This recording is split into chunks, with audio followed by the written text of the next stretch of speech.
साधना भविजन हंस जाए यहाँ अकेला है। जिंदगी 4 दिन का मेला है, दुखों का हर घड़ी झमेला है। कर ले संयम की साधना भविजन हंस जाए यहाँ अकेला है। जिंदगी 4 दिन का मेला है, दुखों का हर घड़ी झमेला है। कर ले संयम की साधना भविजन हंस जाए यहाँ अकेला है। शाम के शो में चांदनी आई, शाम के शो में चांदनी आई। दांत मोती से गिर गए देखो, शाम के शो में चांदनी आई। दांत मोती से गिर गए देखो, झुक गई है कमर धनुष की तरह, झुक गई है कमर धनुष की तरह। हाथ कपते हैं कुछ तो तुम सोचो, झुक गई है कमर धनुष की तरह। हाथ कपते हैं कुछ तो तुम सोचो, आत्महित के लिए तो यत्न करो। सुखा सागर जहाँ नवेला है, कर ले संयम की साधना भविजन हंस जाए यहाँ अकेला है। जिंदगी 4 दिन का मेला है, दुखों का हर घड़ी झमेला है। कर ले संयम की साधना भविजन हंस जाए यहाँ अकेला है। जिंदगी 4 दिन का मेला है। जय बोलिए 1008 शांतिनाथ भगवान की जय। परम पूज्य आचार्य श्री आदि सागर जी महाराज की, आचार्य श्री महावीर कीर्ति महाराज की, आचार्य श्री विमल सागर महाराज की, आचार्य श्री तपस्वी सम्राट सरमती सागर महाराज की, आचार्य पूर्व सुंदर सागर महाराज की, उत्तम 10 लक्षण धर्म की, उत्तम संयम धर्म की। चलो परम पूज्य आचार्य श्रीमती माता जी की जय, आरिका संघ की जय। धर्म देवी भगवात्मा, आज उत्तम संयम का दिन है। उत्तम संयम जो कि हमारे जीवन में जब उतर जाता है तो संसार का ये महासमुद्र छोटा सा हो जाता है। यह समुद्र धीरे धीरे अगर किसी चीज से सूखता है तो वह संयम है। तो आज ऐसे उत्तम संयम का दिन है। अपन थोड़ा सा विचार करते हैं। परिवर्तन संसार का स्वभाव है। एक समय आता है और दूसरा समय चला जाता है। इस प्रकार से प्रति समय 6 द्रव्यों रूप जो यह संसार है, इसमें प्रति समय परिवर्तन चल रहा है। हम देखते हैं घड़ी, घंटा, मिनट, सेकंड बदल रहे हैं कि नहीं बदल रहे? बदल रहे हैं। जीव में भी परिणमन हो रहा है। बालक से युवा हो जाता है, युवा से वृद्धावस्था हो जाती है। और बाहर भी देखते हैं तो प्रति समय हर जीव गतिमान दिखाई देता है। कोई स्कूटर पर सवार है, कोई कार में सवार है, कोई पैदल चल रहा है। आप सड़क की ओर देखिए तो क्या दिखाई देती है? गति। सब लोग गतिमान हैं, चल रहे हैं, दौड़ रहे हैं। कहाँ जा रहे हैं? संसार की ओर तो जा ही रहे हैं। संसार की ओर की यह गति हो रही है। जब यह गति संसार की होती है, अशुभ कर्मों की ओर, अशुभ पापों की ओर जब गति होती है तो वह पापों की दलदल की ओर ले जाती है। और जब यह गति शुभ होती है तो यह पुण्य की बगिया की ओर ले जाती है। विचार हमें करना, हमें पापों की दलदल की ओर जाना है अथवा पुण्य की बगिया की ओर जाना है। यह विचार किसको करना है? निर्णय किसको करना है? हमें निर्णय करना है कहाँ हमें जाना है। यह संयम का दिवस इन्हीं दो बातों के निर्णय के लिए आया है कि एक तरफ पाप की बगिया, एक तरफ पाप की दलदल है, दूसरी तरफ पुण्य की बगिया है। आपको स्वयं चुनाव करना है कि आपको कहाँ जाना है। तो बंधुओं, गतिवान सब है। गति हम किस प्रकार से करते हैं? लॉन्ग ड्राइव पे चले जाते हैं, जितना उससे हिंसा होती है। तीर्थ यात्रा पर जा रहे हैं तो उसमें शुभ भाव है, उसमें थोड़ी बहुत हिंसा भी होती है तो बहुत बड़ा पुण्य का संचय होता है। मंदिर के लिए जो चरण गतिमान होते हैं उन चरणों से भी पुण्यगामी होते हैं, वे पुण्य मिलता है मंदिर आने से। साधु के दर्शन करने जाओगे तो क्या मिलेगा? पुण्य मिलेगा। तीर्थ यात्रा करने जाओगे तो क्या होगा? वह शुभ कार्य है, वह सारा पाप उस पुण्य के आगे छोटा रह जाता है। लेकिन आप लॉन्ग ड्राइव पे जा रहे हो, मॉर्निंग वॉक पे जा रहे हो। आज ज्यादातर लोग मॉर्निंग वॉक पे जाते, अंधेरे में चले जाते। कितने बजे जाते भैया मॉर्निंग वॉक पे? क्या टाइम है? 5 बजे जाते ज्यादातर। हाँ, 5 बजे सूरज उग जाता है ना उषा जी? आप आ गए, आपको सूरज का ज्यादा पता है, बैठ जाओ। उषा जी को पता है सूरज का, सही है कि नहीं? हाँ बताओ, ये बताओ सूरज कितने बजे उगता है भाई? 5 बजे उग जाता है? 6 बजे सूरज उगता है। आप लोग 5 बजे मॉर्निंग वॉक पे जाते हैं और जैन समाज के भी लोग जाते हैं कि नहीं? सब जाते। मॉर्निंग वॉक पर आप सुबह सुबह क्या कर रहे हैं? जितनी फास्ट दौड़ते हैं उतना शरीर सुस्त चुस्त होता है, पता है? जितनी फास्ट, अब इतनी फास्ट तो आप दौड़ रहे हो, 5 बजे आप चल रहे अंधेरे में, कितने चींटी मर गए, कितने मच्छर मर गए, पता चला? नहीं पता चला। लेकिन पाप तो बंध ही गया। और हम ये सोचते फास्ट करेंगे और एनर्जी आएगी, शरीर स्वस्थ होगा। इतना आप अंधेरे में सुबह का समय, समस्त जीव उस समय कैसे वातावरण में हैं और उस समय पर आप बिना देखे दौड़ रहे हैं, क्या होगा?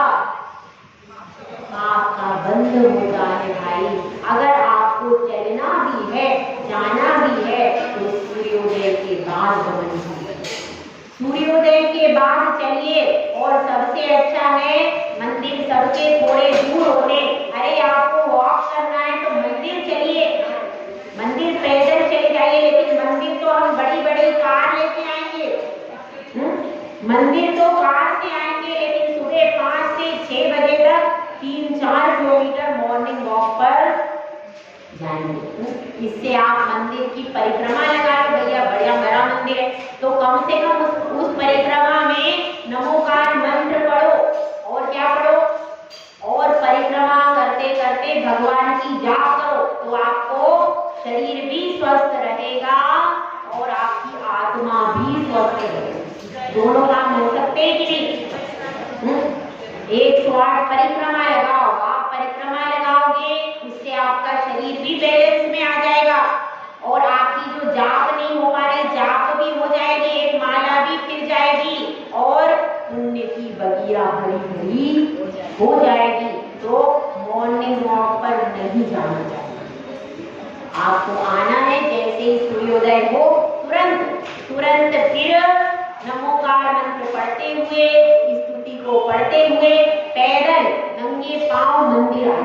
क्योंकि नंगे पांव चलने से जो पॉइंट है आपके पैर में वह दब जाते हैं और आप सुबह की वायु को अपने अंदर लेते हैं तो शरीर पवित्र होता है। उसके बाद भी आपको 3-4 किलोमीटर जाना है, ऐसा कुछ है तो मंदिर की परिक्रमा पूरे लगा लीजिए।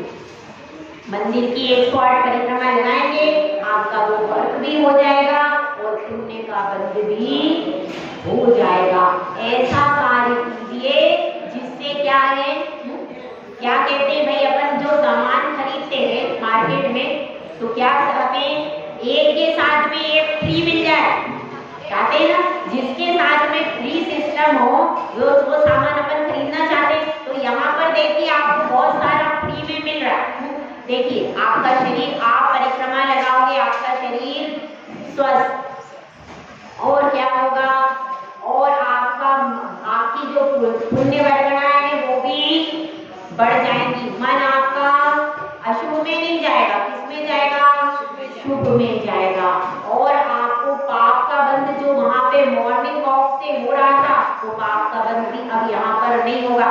यानी आपको बेनिफिट ही बेनिफिट है, लॉस एक भी नहीं है।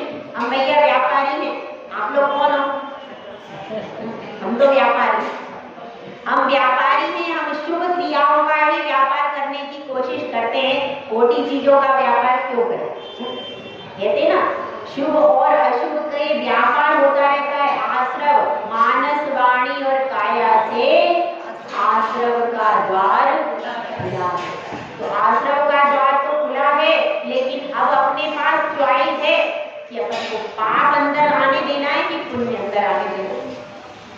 जब पाप प्रकृति आए तो अपने द्वार को बंद करो, तो पुण्य प्रकृति आए तो उसका वेलकम कर लो। तो अपने जीवन में कभी भी सुख ही सुख रहेगा, दुख कभी भी नहीं आएगा।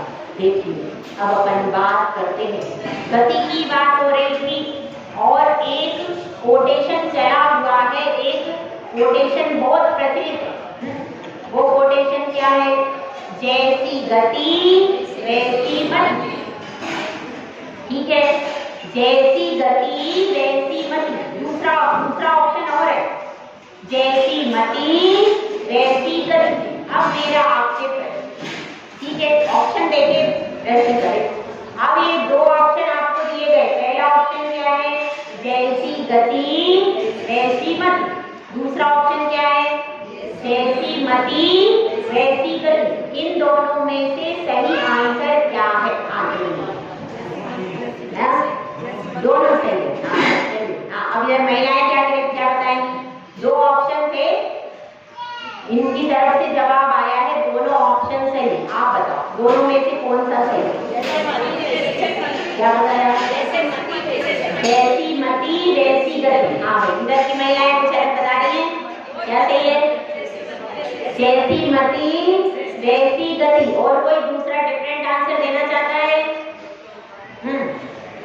कोई और कुछ देना चाहता है, नहीं देना चाहता है, ठीक है। क्या आंसर दोनों सही है, दोनों ऑप्शन सही है। पहला ऑप्शन क्या था, जैसी गति वैसी मति, यह भी सही है। जैसी आपकी गति, जैसे कोई नरक में है, नरक में जाने के बाद उसकी बुद्धि लड़ने भिड़ने में लगेगी, क्यों, पूरा वातावरण वैसा ही है, उसी प्रकार का वातावरण है, इसलिए उसकी बुद्धि कैसी चलेगी, वैसी ही चलेगी। उसको भी वैसे ही हिंसा के भाव बनते ही रहेंगे, विरोधी हिंसा तो उसको करनी ही पड़ेगी। तो उसके परिणाम बहुत अच्छे शुभ एकदम बन जाएंगे। क्या, कब बनते हैं, जब कोट बन जाता है। 6 महीने पहले जब चारों तरफ से कोट बन जाता है, तब फिर वो किसी को लड़ते फिरते नहीं देखता है, तो उसके परिणाम फिर विरोधी हिंसा के भी नहीं बनते। लेकिन आप देख रहे हो 24 घंटे महाभारत देखोगे, क्या होगा भैया, तो वहां तो 24 घंटे महाभारत देखते, कहां पर, नरक में। तो 24 घंटे जो महाभारत देखेगा उसके परिणाम कैसे बनेंगे, अच्छे नहीं बनेंगे। और अगर आप समूह शरण में पहुंच जाओ, समूह शरण में पहुंच गए, भगवान सामने बैठे, तो क्रूर से क्रूर जीव भी होगा तो भी भगवान के प्रभाव से उसके परिणाम अच्छे ही बनेंगे, उसके मन में भक्ति ही उमड़ेगी। तो इस तरह से जिस क्षेत्र में हम जाते हैं, जिस गति में हम जाते हैं, उसी के हिसाब से हमारी गति होगी। तो अब ये क्या हो गया, जैसी गति वैसी मति। दूसरा, जैसी मति वैसी गति, यह वही थी। अभी देखिए कितने मनुष्य है अपने पास, बहुत सारे मनुष्य है कि कोई, सबके पास बुद्धि तो है, सबके पास है। बहुत सारे लोग हैं जो हिंसा कर रहे हैं, हिंसा करने वाले लोग भी तो हैं, उनके पास भी तो बुद्धि है, लेकिन वो हिंसा कर रहे हैं, उनकी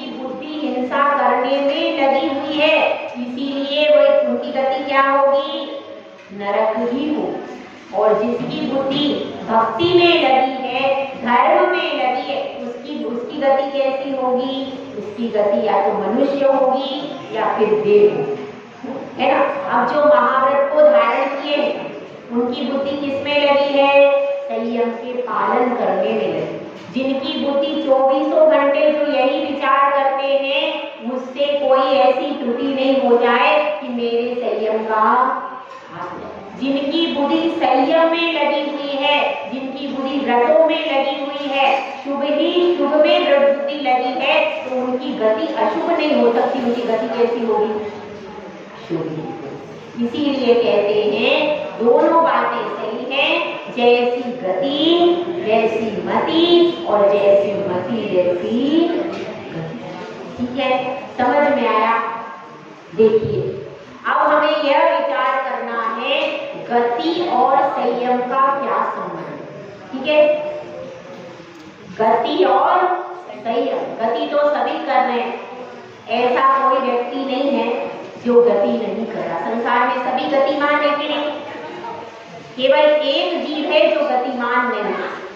गति मतलब एक स्थान से दूसरे स्थान को गमन करना को गति कहते हैं। किसमें परिभाषा है? पंचाशिकाई में। गति की क्या परिभाषा है? एक स्थान से दूसरे स्थान को जो गमन करता है उसको क्या कहते हैं? गति कहते हैं। तो इस परिभाषा के अनुसार केवल एक जीव ऐसा है जो गमन नहीं करता। कौन है वो? सिद्ध भगवान। सिद्ध भगवान एक स्थान से दूसरे स्थान पर गमन नहीं करते। वे अपने स्थान पर स्थित है, परंतु उनमें अंतरंग में उत्पाद व्यय द्रव्य हो रहा है। इसीलिए अंतरंग में तो उनके परिणामों में तो क्या हो रहा है? द्रव्य गुण पर्याय में परिणमन चल रहा है, निज गुण द्रव्य पर्याय। लेकिन बाहर का उनका घूमना फिरना आदि कोई भी क्रिया नहीं। तो अपन को यह समझना है कि संसारी जीवों की अपेक्षा से गति और संयम में क्या संबंध है। अपन एक लौकिक उदाहरण के द्वारा समझते हैं। एक बहुत सुंदर कार है, बहुत सुंदर है, एकदम न्यू मॉडल है, और आप वहां पर कार खरीदने के लिए दुकान पर गए, शॉप पे, और बहुत सुंदर मॉडल है, बहुत सुंदर, आपको पसंद भी आ गया। आपने कहा कि हाँ ठीक है, ये कार अपन ले लेते। तो कितने किए? सब कुछ फिक्स हो गया। पेमेंट भी आप देने के लिए आपने पैसे जेब में से निकाले। इतने में वह कार बेचने वाला कहता है सब कुछ इस कार में बढ़िया है, रंग अच्छा है, एसी है, सीट भी बहुत मुलायम है और दरवाजा भी बढ़िया है, सब कुछ बढ़िया है, लेकिन एक कमी है। अब आप सोचने लगे क्या कमी है? इसमें ब्रेक नहीं है। क्या नहीं है? इसमें ब्रेक नहीं है। तो आप कार खरीदोगे क्या? क्यों? कार बहुत सुंदर है, अच्छी है, कलर अच्छा है, गेट अच्छा है, सीट अच्छी है, फिर क्यों नहीं खरीदोगे भाई? इसमें ब्रेक नहीं है। इसमें यदि कार कितनी भी सुंदर हो, कितनी ही बढ़िया हो, ऐसी हो, लेकिन उसमें अगर ब्रेक नहीं है तो एक कार भी आप खरीदने को तैयार नहीं होते। तो बंधुओं, विचार करना, आपके जीवन की जो गाड़ी है, आपकी जीवन की जो गाड़ी चल रही है, जब एक छोटी सी कार भी जो है वह ब्रेक के बिना उपयोगी नहीं होती, ब्रेक के बिना वह लक्ष्य को प्राप्त नहीं कर सकती। तो ये सोचिए, जो हमने इतना सुंदर मोक्ष का लक्ष्य बनाया है, यह जीवन रूपी गाड़ी को हम बिना ब्रेक के क्या उस लक्ष्य तक पहुंचा पाएंगे क्या? विचार किसको करना है? हमको। अपन सबको यहाँ बैठकर विचार करना है कि हमारे जीवन में संयम का कितना महत्व है। जैसे गाड़ी में ब्रेक का महत्व है, उसी तरह से हमारे जीवन में संयम का बहुत महत्व है। और यदि हम इस मनुष्य पर्याय को पाया है, यह बहुत अच्छी गाड़ी है। सबसे बढ़िया गाड़ी कौन सी है? मनुष्य का, मनुष्य की जीवन की जो गाड़ी है ना, ये सबसे बढ़िया है। 2 पैर की गाड़ी है, 11 नंबर की 2 पैर की जो गाड़ी है, ये सबसे बढ़िया गाड़ी है। क्यों? क्योंकि इस गाड़ी में आपको सुपर क्वालिटी का ब्रेक मिलता है। बाकी आपको देव गति में ब्रेक नहीं मिलता, नरक गति में भी नहीं मिलता, त्रियंच गति में भी बहुत मुश्किल है कि ब्रेक का कोई ऑप्शन मिल जाए, लेकिन आपको यहाँ पर ऑप्शन मिलता है सुपर क्वालिटी का ब्रेक आप अपनी गाड़ी में लगा सकते। आपके पास सारे ऑप्शन खुले हुए, कहाँ खुले? मनुष्य गति में। इसलिए ये मनुष्य गति की गाड़ी कैसी है?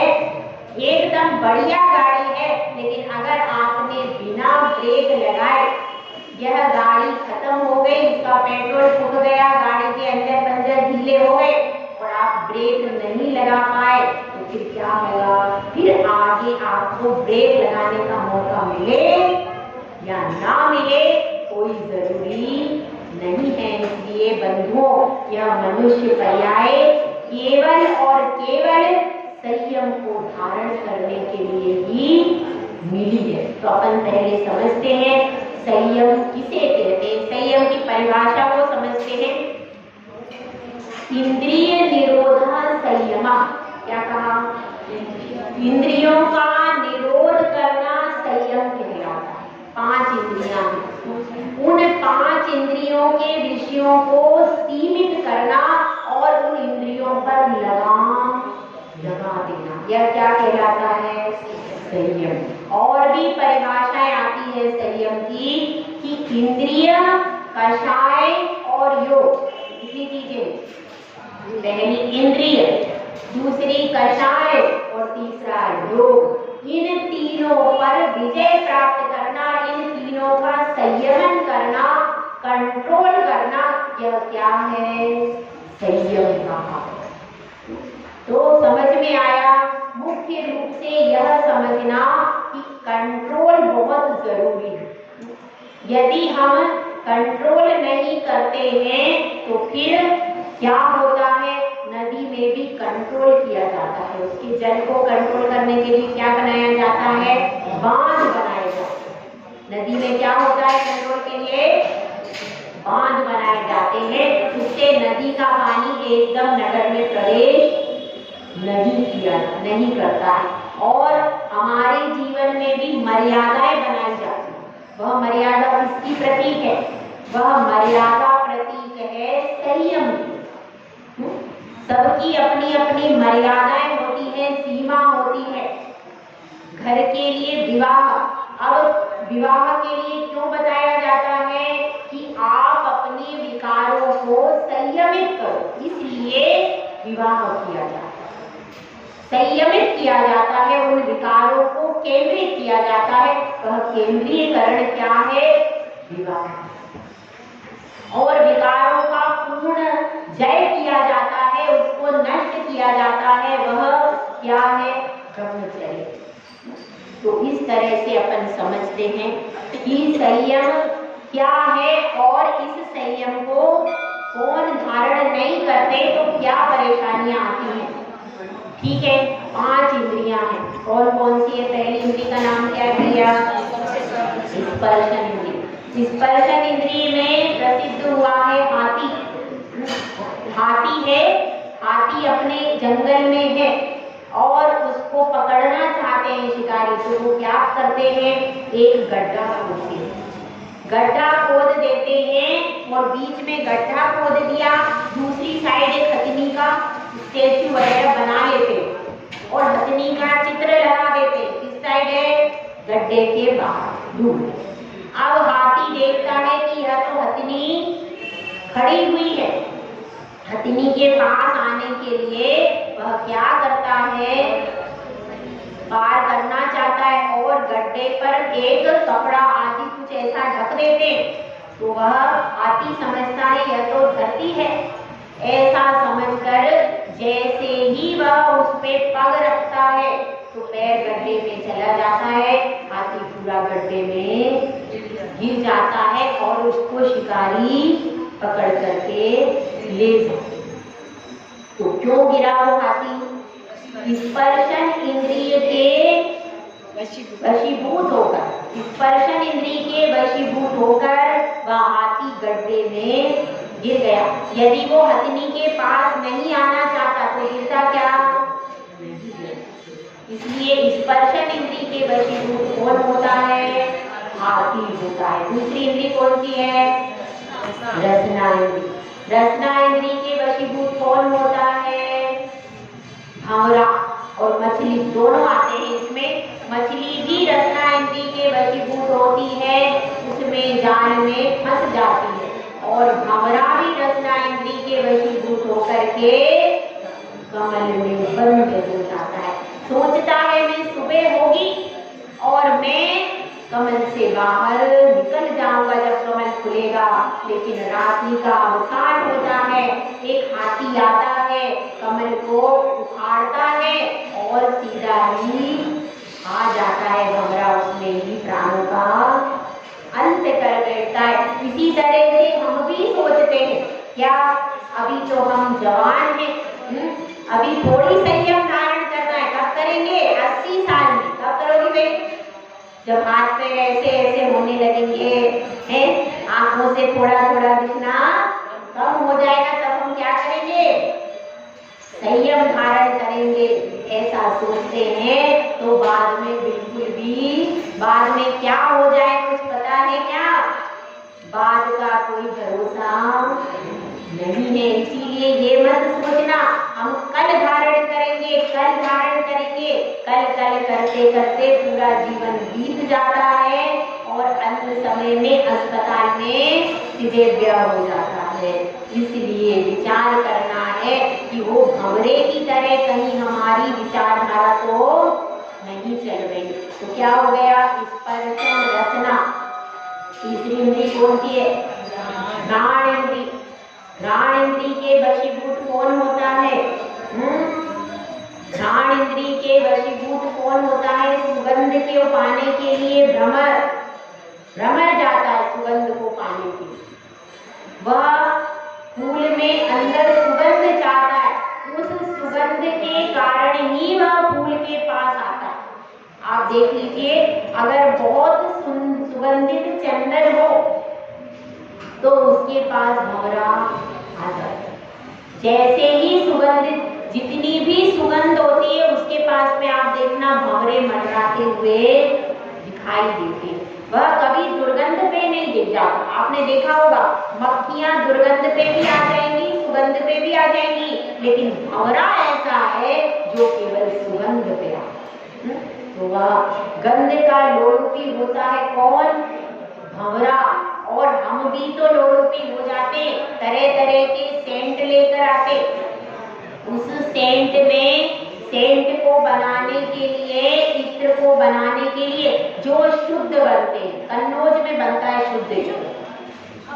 हम लोग वहां पर जा चुके इसलिए हमको पता है। गुलाब का इत्र है और वो ज्यादातर जैन लोग ही बनाते हैं। गुलाब का इत्र बनता है, चंदन का इत्र बनता है। जो इत्र शुद्ध बनता है, फूलों आदि से बनता है, वो तो फिर भी ठीक है, लेकिन जो दूसरे इत्र बन रहे हैं वह जीवों की हिंसा से बन रहे हैं। उनके शरीर में से कुछ पदार्थ निकलता है और उस जीव को मार के बन रहे हैं। तो ऐसे इत्र जिनमें जीवों की हिंसा होती है, उनके प्रयोग का आप लोग त्याग कर सकते हैं कि नहीं? त्याग कर सकते हैं। तो आज के दिन कम से कम जो इत्र जीव हिंसा से बनता है, जिसके प्रोडक्ट पर हमको पता नहीं है, उस इत्र का प्रयोग नहीं करना। हाँ, जिस इत्र का आपको पता है यह कैसा है, शुद्ध है, आपको कन्फर्म है और वहां जैन के यहाँ बन रहा है, शुद्ध बन रहा है, तो उसका प्रयोग आप कर लो। लेकिन जो आपको कन्फर्म नहीं, विदेशी प्रोडक्टों में ज्यादातर हिंसात्मक का चीजें यूज की जाती हैं, तो विदेशी प्रोडक्ट कम से कम इत्र आदि के यूज नहीं करना चाहिए। शुद्ध इत्र भारत में भी बनता है, शुद्ध वाला बनता है। शुद्ध वाला आपको लगाना भी है तो शुद्ध लगाने से उसकी महक लंबे समय तक रहती है और पसीने में मिल करके आपको शरीर को नुकसान भी नहीं पहुंचाता। तो इसलिए अगर आपको लगाना है तो शुद्ध लगाइए, अशुद्ध और प्राणी हिंसा से बने हुए इत्र आदि का प्रयोग नहीं करें। ठीक है, अब कितने हो गए? स्पर्शन, रसना, घ्राण। अब चक्षु इंद्रिय। चक्षु इंद्रिय, चक्षु इंद्रिय के वशीभूत कौन होता है? पतंगा। पतंगा आपने देखा है, लाइट जलती है और लाइट के जलते ही उसमें वो छोटे छोटे मच्छर है, वो पतंगा है। मोमबत्ती के ऊपर भी आ जाता है, दीपक भी आप रखो ज्यादा लंबे समय तक तो उसमें भी पतंगे आदि गिर जाते। तो वो पतंगा किसके वशीभूत होता है? उसको लाइट अच्छी लगती है, रोशनी उसको पसंद है और रोशनी के पास में वो आता है, लेकिन जल करके उसके प्राणों का अंत हो जाता है। इसीलिए चक्षु इंद्रिय के वशीभूत कौन होता है? पतंगा। स्पर्शन, रसना, घ्राण, चक्षु और कर्ण। कर्ण इंद्रिय के वशीभूत दो जीव होते हैं, एक सर्प और एक हिरण। आपने सर्प देखा होगा, सर्प की फिल्में भी देखी होंगी। कौन सी पिक्चर है? वो नागिन रहती है और एक सपेरा रहता है, देखिए कि नहीं है? वो नागिन रहती है, उसको वह बीन बजाता है तो नागिन लहराती हुई आ जाती है। किसके वशीभूत होकर? कर्ण इंद्रिय के वशीभूत होकर के वह उसमें वशीभूत हो जाती है और जैसे जैसे सपेरा बीन बजाता है उसके आगे वह नृत्य करती है और नृत्य करती है और फिर वो नृत्य में इतनी मदमस्त हो जाती है कि सपेरा उसको पकड़ करके अपने पिटारे में रख लेता है। इसके बाद हिरण भी काय के वशीभूत होता है? कर्ण इंद्रिय के वशीभूत हो जाता है हिरण और उसके वशीभूत होकर के वह अपने प्राणों को गंवा देता है, उसको पकड़ करके ले जाते हैं। तो इसलिए यह सोचिए, एक एक इंद्रिय में यह जीव वशीभूत हुआ तो उसने क्या फल होगा? उसके प्राणों का अंत हो गया। तो हम पंचेंद्रिय के विषयों में वशीभूत हैं कि नहीं अपन लोग? हम अगर पंचेंद्रिय के विषयों में वशीभूत होंगे तो हमारी क्या दशा हो? यह सब विचार करना है। एक छोटी सी कथा के माध्यम से अपन आगे चलते हैं। देखिए, एक बहुत पुरानी कथा है, प्राचीन कथा है और बहुत प्रसिद्ध कथा है, आप लोगों ने भी सुनी होगी, पर फिर भी एक बार मैं आपको सुनाती हूँ। एक मालिक और वह राजा के राजमहल में प्रतिदिन उनकी जो शैया थी वह सजाने के लिए जाती थी। रोज का उसका नियम था और वह जाती थी। एक दिन क्या हुआ, शादी ब्याह का बहुत सारा काम था। अब उसने काम करते करते उसको बहुत देर हो गई। अब उसने देखा कि अरे आज तो देर हो गई, तो जल्दी जल्दी जाती है और वो शैया सजा लेती है। शैया सजाने के बाद अब उसकी दृष्टि ऊपर की ओर जाती है तो वह देखती है कि अरे कितने सुंदर चित्र, मैं तो रोज आती थी और शैया सजा के चली जाती थी, लेकिन कभी मैंने देखा नहीं कि राजमहल में यह जो अंतःपुर का कक्ष कितना है, इतना सुंदर है, इतने सुंदर सुंदर चित्र इसमें रत्नमय लगे हुए हैं। और वो बड़ा घूम घूम करके सारे कक्ष का अवलोकन करती है। इतने में ही बंदीजन कौन होते हैं? राजमहल में होते हैं। जब राजा रानी आने वाले होते हैं तो उसमें उनका यशगान चालू कर देते हैं, तो वहाँ उनका यशगान गाने लगे। पहले से ही 10-15 मिनट पहले से ही उनका राजा का बहुत मधुर मधुर स्वर में बहुत मधुर यशगान गाने लगे बंदीजन। और वह देखती है कि जो शैया है उसके पास में बहुत अच्छे पेय पदार्थ रखे हैं। स्फटिक की पात्रों में क्या रखे हैं? सुंदर सुंदर पेय, संतरे का रस है, अनार का रस है, तरह तरह के सुंदर पेय पदार्थ उसमें रखे हुए हैं। और यह सब वह देखती है चारों तरफ कैसी है, बहुत सुगंधित है। चंदन और गुलाब का जो है वह वहां पर छिड़काव हुआ था, तो छिड़काव था तो बहुत सुंदर सुगंध आ रही। यह सब सोच करके वह सोचती है कि अभी बंदीजन गान गा रहे हैं, अभी आने में कितना समय है, अभी कम से कम 15-20 मिनट राजा के आने में आराम से है। और अब वह सोचती है मैं आज बहुत थक गई, आज मैं बहुत थक गई हूँ, तो क्या करूँ? अबे मुझे भूख प्यास भी बहुत लग रही, इतने सारे ये 10-12 पेय पदार्थ रखे हैं, एक मैं पी लूं तो क्या पता चलेगा। एक मैं पी लेती हूँ तो वो उठा करके एक पेय पदार्थ को पी लेती है, और उसमें क्या होता है, थोड़ी सी मादकता भी रहती है। राजा रहता है तो उसके उसी तरह के पेय, अब वह उसको क्या एकदम से उसकी पलकें मुड़ जाती है और वह उसी शैया पर सो जाता है। सोचती है अभी मैं उठ जाऊंगी 2 मिनट में, लेकिन उसको नींद आ जाती है। अब 10-15 मिनट यदि हो जाते, राजा अपने कक्ष में आ, जैसे ही वह देखता है कि अरे मेरी शैया पर यह कौन सोया है, तो उसको एकदम से आग बबूला हो जाता है, एकदम से उसकी चोरियां चढ़ जाती हैं और वह कहता है, सेवकों को बुलाता है कि इसे उठाओ और इसको 5 कोड़े लगाए जाए। अब मालिन भी उठ जाती है फिर और उसको कोड़े लगाए जाते हैं। सेवकों को आज्ञा देते हैं इसको कितने कोड़े लगाओ, 5 कोड़े लगाओ। तो जैसे ही पहला कोड़ा लगाया जाता है वह जोर जोर से हंसने लगती है मालिन। अब राजा सोचता है क्या बात है, वह पूछता नहीं है पर वो सोचता है चलो इसको सजा तो दे दो। दूसरा कोड़ा लगाया जाता है, वो और जोर जोर से हंसने लगती है।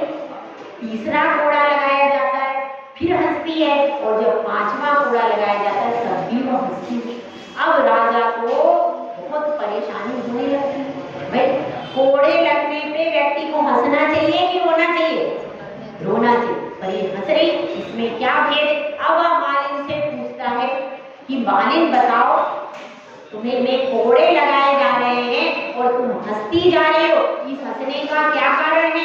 तो मालिन कहती है कि हे महाराज, मैं यह सोच रही थी कि मैं तो केवल कुछ क्षणों के लिए इस शैया पर सोई, थोड़ा सा ही एक ही गिलास पेय का पान किया, और कुछ ही देर के लिए मैंने यह सारे चित्र देखे, लेकिन देखो मुझे आज 5 कोड़े की सजा मिल गई। लेकिन आप तो रोज इस शैया पर सोते हो, रोज ये मीठे मीठे पेय पीते हो और इतने सारे चित्र अच्छे अच्छे देखते हो, पूरे पंचेंद्रिय के विषय भोगों में आमूल चूल डूबे हुए हो, तो आपकी क्या स्थिति बनेगी, आपकी क्या गति होगी? यह सोच करके मैं सोच रही हूँ कि मैं तो बहुत सस्ते में छूट गई। यह राजा सोचता है और उसको वैराग्य हो जाता है। यह हमारे आगम की ही कहानी है। तो इसलिए हमें समझना है कि यह संसार के विषय भोग कैसे है, अच्छे हैं कि खराब है? खराब है।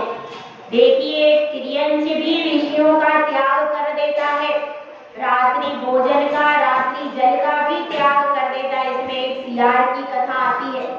एक सियार था, उसने मुनिराज का उपदेश सुना और उसने रात्रि में 4 प्रकार के आहार पानी का त्याग किया। कितना त्याग किया भैया? 4 प्रकार के आहार पानी का त्याग। आप लोग कर सकते हो क्या? नहीं, वो सियार ही कर सकता है, हम कैसे कर सकते हैं? कौन कर सकता है? सियार कर सकता है, हम थोड़ी कर सकते। ठीक है, तो उसने 4 प्रकार के आहार पानी का त्याग कर दिया। अब वह बावड़ी में बहुत जंगल में घूमता रहा, बहुत देर हो गई, शाम का समय हुआ। वह उसने क्या सोचा कि अब मैं बावड़ी में जाकर के पानी पी लूं। सीढ़ी से नीचे उतरा, अब उसको बावड़ी में क्या लगा? अंधेरा, अंधेरा है। ऐसा सोचा तो उसने कहा शायद रात हो गई, तो इसलिए उसने पानी नहीं पिया।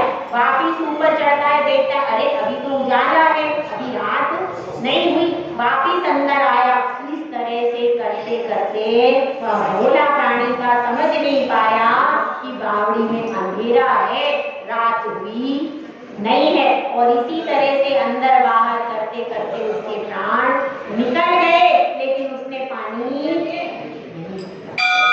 कौन था वो? जानवर, सियार।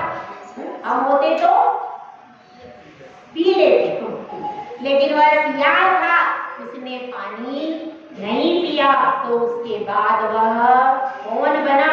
फिर वह राज राजकुमार के भाव में उत्पन्न हुआ और फिर उसने आगे बढ़ के अपने जीवन में उन्नति की। तो देखिए सियार भी यदि एक रात्रि भोजन का चारों प्रकार के आहार का त्याग करके मरण करता है तो उसकी फिर उसकी गति सुधर जाती है और वो आगे मोक्ष के मार्ग पर आरूढ़ होता है। तो हम कहाँ करेंगे? सियार बनेंगे तब करेंगे, सही है। जब हम सियार बनेंगे तब हम रात्रि भोजन का, क्योंकि माता जी देखो अभी तो बहुत काम है, घर भी जाना रहता है, बच्चों को संभालना रहता है, बहुत सारे काम रहते हैं, पिकनिक पे जाना होता है, पार्टी में जाना होता है, तब हमारे अभी बहुत काम है। सियार को कोई काम भी नहीं रहेगा तो अपन सियार बन के फिर रात्रि भोजन का सब प्रकार का त्याग, अच्छा है ना। ये कहानी हमने कौन सी सुनाई? सियार की। तो सियार बनेंगे तब कर लेंगे। हाँ, तो बंधु हमें विचार करना है, अपनी अपनी परिणति का विचार करना है, हमारी परिणति कहाँ जा रही है और संयम कितना महत्वपूर्ण है इसको समझना, ठीक है। तो अपन एक कथा के माध्यम से, हमारी पौराणिक कथा के माध्यम से समझने का प्रयास करते हैं। कथा हमारी आपकी सुनी हुई है, लेकिन यह जो प्रकरण है इसके अंतर्गत आती है। सबसे पहले अपन समझते हैं संयम धारण क्यों करना चाहिए, ठीक है। तो इसके लिए वैराग्य भावना आप सबने कल पढ़ी, वैराग्य भावना में आया है संयम क्यों धारण करना चाहिए, बताइए कहाँ? कोई बता सकता? कल ही आप लोगों ने वैराग्य भावना पढ़ी, यहाँ पर पढ़ी, हाँ बताओ। वैराग्य भावना में आया है संयम क्यों धारण करना चाहिए, बताइए। किसी को याद है? बताइए। आपको तो पूरा ऑप्शन बता दिया, भावना बता दी, सब बता दिया, आ गया है। जो संसार विषय सुख होता तीर्थंकर क्यों त्यागे, काहे को शिव साधन करते संयम सो अनुरागी। क्या समझ में आया? जो संसार विषय सुख होता तीर्थंकर क्यों त्यागे, क्योंकि तीर्थंकर के पास विषय सुख भोगने के साधन थे कि नहीं? उनका शरीर कैसा था?